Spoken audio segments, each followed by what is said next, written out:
Good morning, everybody, and I hope everyone had a good summer. We started yesterday a very intense round of meetings, the second round of intensified meetings this summer, on a very good note. There was full agreement between the two leaders, and I would add myself to that, that July was well spent. The 6 meetings in July were all constructive. We were able at leaders level to look into where we are on the 4 first chapters of the talks, and some new agreements were made, and we also clarified what needs to be done in this round. What is new is that we are now in this round venturing into all aspects, even those chapters that haven't yet been on the table.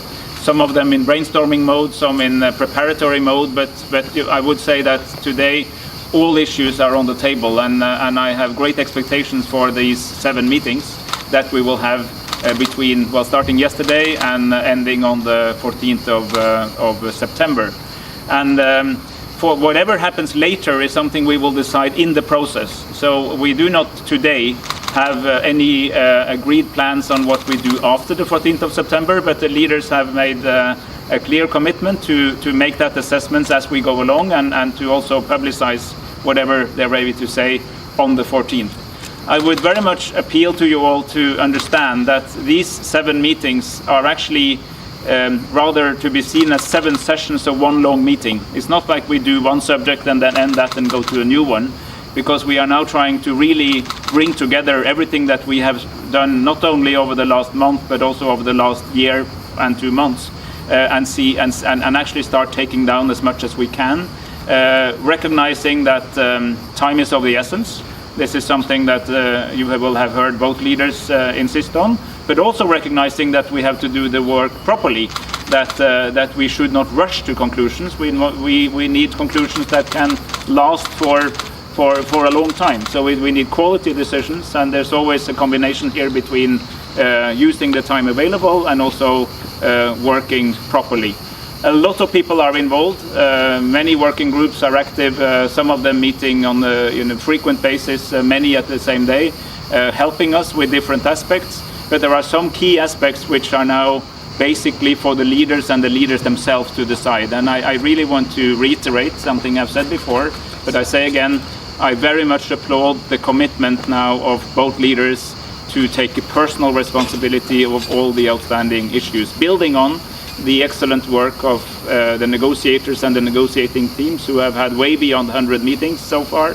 But now this is really the time of Mr. Anastasiades and Mr. Akıncı to bridge the gaps, and my role now is to help them as much as they can. The process is leader-led. We're resisting. We have a number of international bodies and supporters helping, but the process is owned by Cypriot and the 2 leaders who are in charge of this process. And I have great expectations. You will ask a lot. Feel free to ask about substance, but you may not get many answers.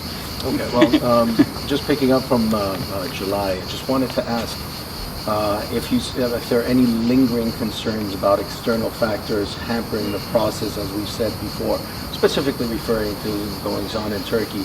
Is there still concern about what's going on in Turkey perhaps affecting negatively what's going on here in Cyprus? As you can imagine, this is high on the agenda of my own work, but even more so the leaders, and also something the leaders speak very openly and with great confidence about. The events we saw this summer, as I've said before, was a stark reminder that the window of opportunity may not remain open forever.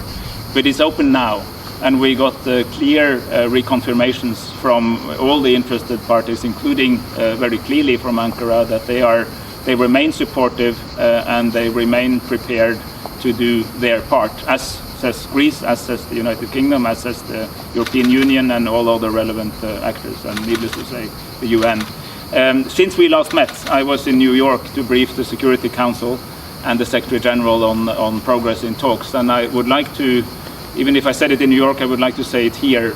Every single member, every one of the 15 members of the Council actively took the floor to give explicit support to the process. And every single member said this is the best opportunity that they have seen, and that it's important that this opportunity is grasped, and that the Council remains seized on the matter and ready to do what is needed from them whenever the leaders want some further UN involvement in this. For instance, in the recomposition of a possible UN presence to assist the implementation, if that would happen. So what does that mean? Well, it means that if there is actually an agreement, and this agreement is presented to referendums, and the referendums ends up with a positive result, of course it will have to be implemented, and that would also change the nature of the UN presence. So without anticipating that this necessarily is happening, there is contingency planning for how this can be done, supported by a unanimous Security Council. What are you looking to achieve by the 14th of September? Is there a roadmap afterwards? Yes, let's hope that could end up as with a clear roadmap for the phase after the 14th. I'm not going to anticipate exactly what the leaders will conclude, but as I said, they very much know that time is of the essence. They are now at the highest level very much aware of exactly where we are, where we have found solutions, where we are about to find solutions because the details remain, and where there are still significant substantive outstanding issues that yet has to be solved by them, nobody else but by them. And since the talks are interdependent, it means that you cannot really fully conclude a chapter and then move to the next. There will always, in any negotiation I've ever seen, there will be issues from different chapters that will linger until a final process brings it all together in a balanced way, so that both sides feel that they get something that they can live with. And I also want to say that some of the issues we are negotiating are seemingly non-negotiable, because you have a position which is opposed to the other position, and 50% of each will not work. But what you try to do in these circumstances is that you look for something else that is different from the original starting position, but still compatible with an outcome that is amenable to the interest of both sides. And we're now in the phase of thinking creatively around this.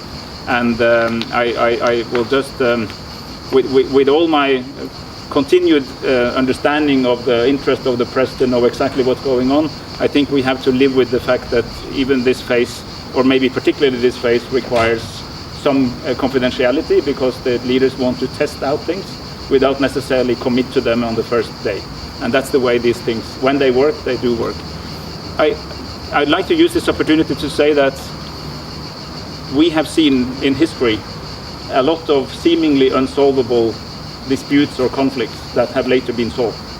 So it's not that because if you're in the middle of it you think there's no way to overcome this, that is necessarily true, because most issues are eventually solved. And I think that's true also for this one. And when they are solved, it's because people are thinking outside the box and ready to meet each other without necessarily insisting on what they always insisted on before, but at the same time without giving up their core interest of the community that they represent. Okay, thank you very much. Up to the leaders if they decide to have the trilateral meeting in New York later on? So I am not, as I said, our total focus now is on these 7 meetings. And whatever will happen later will be decided in the process and by the leaders. Yes. Thank you. Thank you very much. Your quoted is saying that this is a crucial phase. Yes. Every phase is crucial. What makes it more crucial than other phases? Yeah, good question. But there's a good answer to that, which is that what is different now is, for the first time since I arrived on the island 2 years ago now, we are actually now open to discuss everything. Because so far we have said that certain things have to come later. And yes, it's still true that certain things can only be concluded later, but we are now in a phase we can discuss everything. Even if some of it, as I said, is in brainstorming mode, other things are in negotiating mode, but there is no taboo to issues that can be discussed, at least in a very close format between the leaders. That's different.